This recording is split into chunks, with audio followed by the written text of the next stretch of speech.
So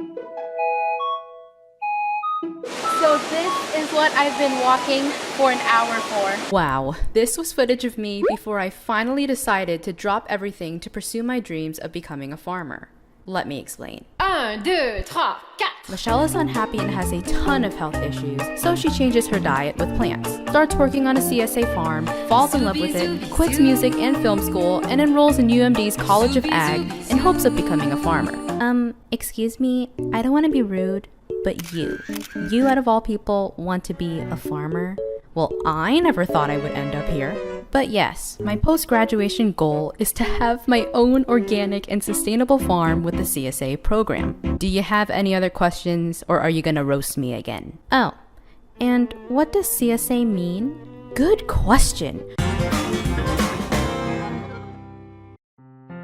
CSA stands for Community Supported Agriculture. Basically, a consumer purchases a share upfront before each growing season to become a CSA member. The farmer then takes that money to invest in the seeds, machinery, and other costs to produce a weekly box of fresh, local, and seasonal produce for his or her shareholders. The real advantage here is that you know who, where, and how your food was cultivated. Literally, you can go up to your farmer and ask questions like, what kind of pest management strategies do you use? Or, what is this strange vegetable I have not seen before? CSA is a model that not only fosters a direct relationship between the grower and eater, but also, in my opinion, forms a deeper connection to our food and our local community. Now, this is the cycle we'll be following shortly, but instead of me, I want you to meet someone else who I think is way more qualified to walk us through this cycle.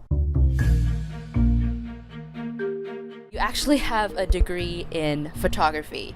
That's correct. I grew up in the suburbs of Richmond, Virginia. I went to Denison University in Ohio, but upon graduating, I was a starving artist, and I took a position in a group home serving adults with developmental disabilities. What I noticed was that the people living in these group homes, they needed a good job, access to healthy food. They were eating a lot of pre-prepared foods and boxed and canned foods. I met up with a friend who was running a community-supported agriculture program, or CSA.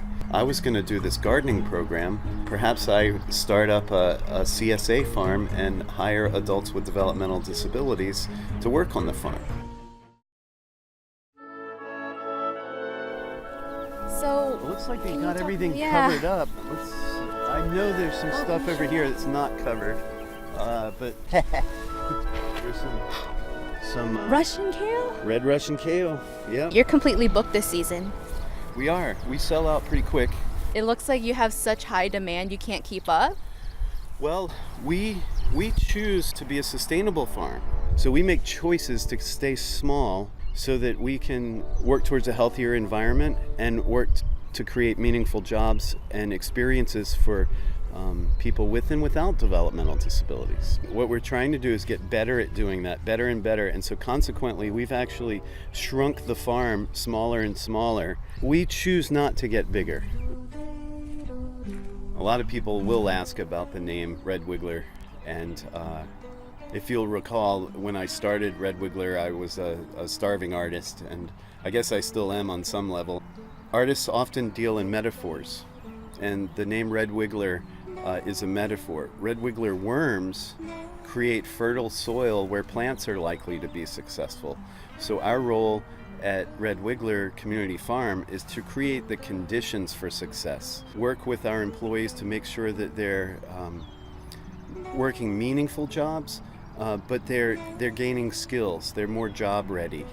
They have an opportunity to be doing multiple tasks, different things, not the same thing over and over again. That's the nice thing about a mixed vegetable operation, is that there's so many different tasks to do on a farm like this.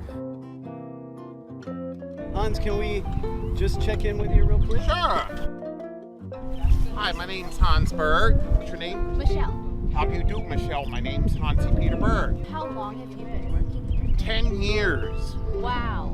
I like weeding and mowing around the edges where the plants grow. I like Woody and Melissa, and I like the job, and I want to continue here because the money's good.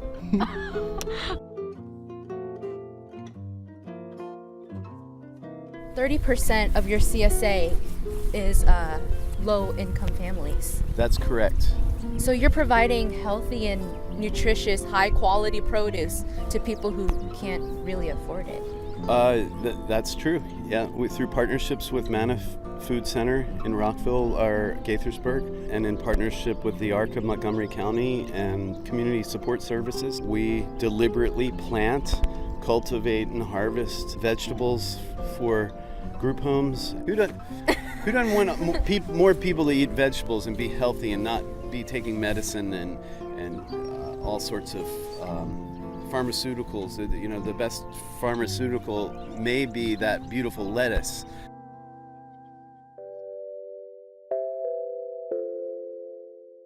Darlene is our education manager, coordinator. She will talk about everything from start to finish, from seeds in the greenhouse to microorganisms in compost that are really transforming our garbage into something valuable. So over here is our compost pile.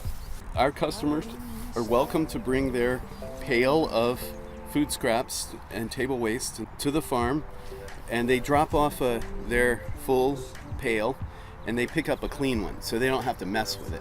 And then they clean the bins out for the next customer.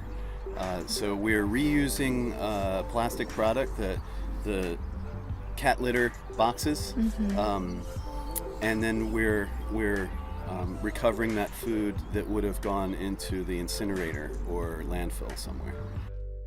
That's my friend. What? That's literally my buddy from work.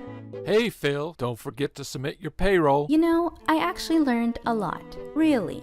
Yeah, we went through all the steps within the cycle of a sustainable local food system, and now I see why you want to be a CSA farmer. But Michelle, what? Do you think you have what it takes to be a farmer and have your own CSA program someday?